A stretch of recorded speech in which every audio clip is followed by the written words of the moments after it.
आषाढ़ गुप्त नवरात्रि के तीसरे दिन महाविद्या माँ त्रिपुर की पूजा विधि, महत्व और कथा। गुप्त नवरात्रि के तीसरे दिन माँ त्रिपुर सुंदरी की पूजा करने का नियम है। अगर कोई व्यक्ति सच्चे मन से माँ त्रिपुर सुंदरी की पूजा करता है तो उसके जीवन की सभी समस्याएं दूर हो जाती है और उसे सुख और समृद्धि की प्राप्ति होती है। इसके अलावा आषाढ़ मास में पड़ने वाली गुप्त नवरात्रि के तीसरे दिन माँ षोडशी की पूजा करने से मृत्यु के पश्चात मोक्ष की प्राप्ति होती है। माँ त्रिपुर की पूजा का महत्व। शास्त्रों में माँ षोडशी सुंदरी को महाविद्याओं की तीसरी विद्या बताया गया है। ऐसा माना जाता है कि माँ षोडशी तीनों लोकों में सबसे सुंदर है। माँ षोडशी को त्रिपुर सुंदरी, ललिता और राजेश्वरी भी कहा जाता है। शास्त्रों में माँ षोडशी को माँ पार्वती का प्रतिनिधित्व करने वाली देवी बताया गया है, इसलिए माँ षोडशी को तांत्रिक पार्वती भी कहा जाता है। माँ षोडशी 16 वर्ष की कन्या के रूप में दिखाई देती है। शास्त्रों में बताया गया है कि माँ षोडशी का रंग सुनहरा लाल होता है। माँ दुर्गा के समस्त रूपों में से एक रूप जगत प्रसिद्ध देवी त्रिपुर सुंदरी का है। माँ षोडशी तीनों लोकों में सबसे सुंदर और सभी कर्मों का बहुत शीघ्र फल प्रदान करने वाली देवी है। माँ षोडशी 16 कलाओं से युक्त 16 वर्ष की कन्या की तरह हजारों सूर्य का तेज अपने अंदर समाहित किए हुए है। माँ षोडशी की पूजा करने से मनुष्य को सभी प्रकार के ऐश्वर्य एवं भोग की प्राप्ति होती है। माँ षोडशी की पूजा के लाभ। माँ षोडशी देवी को यौवन और आकर्षण की देवी माना जाता है। माँ षोडशी का पूजन करने से आकर्षण व सौंदर्यता प्राप्त होती है। अगर आपके दाम्पत्य जीवन में हमेशा कलह होती है, आपका कोई प्रिय आपसे नाराज हो गया है, समाज में सम्मान व पद प्राप्त करने के लिए या किसी व्यक्ति को सम्मोहित करने के लिए माँ षोडशी की पूजा करें। माँ षोडशी की उपासना करने से भोग और मोक्ष की प्राप्ति होती है। माँ षोडशी का स्वरूप। माँ षोडशी की 4 भुजाएं हैं।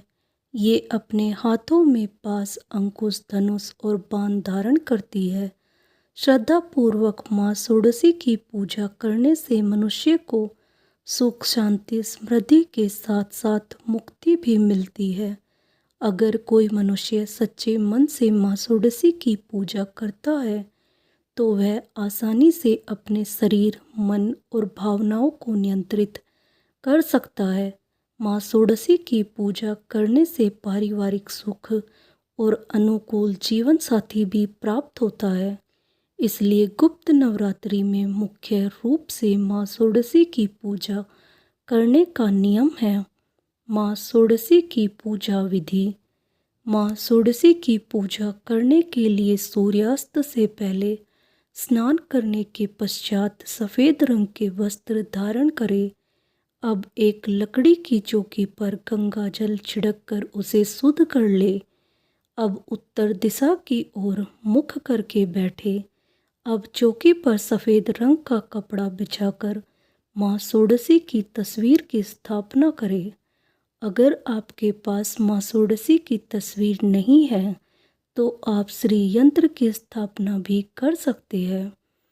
इसके पश्चात माँ षोडशी को कुमकुम लगाए और उन्हें अक्षत, फल, फूल चढ़ाए। अब माँ षोडशी को दूध से बना प्रसाद या खीर चढ़ाए। यह सभी चीज़ें चढ़ाने के पश्चात सच्चे मन से माँ षोडशी की विधिवत पूजा करें। अब ओम ह्रीं ह्रीं श्रीं त्रिपुर सुंदर्यै नमः मंत्र का 108 बार जाप करें। अब माँ षोडशी की कथा पढ़ें। कथा पढ़ने के बाद माँ षोडशी की आरती करें। अब सफ़ेद रंग की मिठाई या खीर से माँ को भोग लगाए। पूजा करने के पश्चात पूजा में हुई किसी भी गलती के लिए माँ षोडशी से क्षमा प्रार्थना करें। पूजा पूर्ण होने के बाद 9 साल से छोटी कन्याओं के बीच में प्रसाद बांट दे। अगर आपको 9 वर्ष से छोटी कन्याएं नहीं मिल रही है तो आप यह प्रसाद गाय को भी खिला सकते हैं। माँ षोडशी की कथा। पौराणिक कथा के अनुसार जब भगवान शिव ने क्रोध के कारण कामदेव को अपना तीसरा नेत्र खोलकर भस्म कर दिया था, उस समय भगवान शिव के गणों ने उस भस्म को समेटकर उस गीला करके एक सुंदर पुतला बनाया और भगवान शिव से कहा कि हे भगवान, इस पुतले में प्राण प्रतिष्ठा कर दीजिए।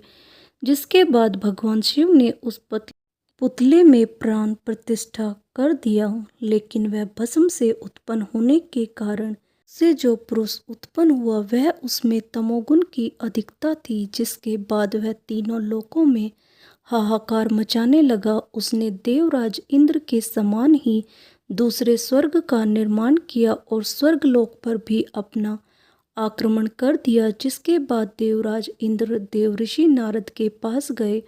उपाय के रूप में नारद जी ने उन्हें आधा शक्ति की विधिवत रक्त और मांस से पूजा करने के लिए कहा। देवराज इंद्र ने ऐसा ही किया, जिसके बाद देवी षोडशी का जन्म हुआ और उन्होंने उस असुर का वध कर दिया और देवताओं को वापस स्वर्गलोक दिला दिया। दोस्तों, आपको यह जानकारी कैसी लगी हमें कमेंट कर ज़रूर बताएं और मेरे चैनल को सब्सक्राइब करें। धन्यवाद। राधे राधे। बोलो माता रानी की जय।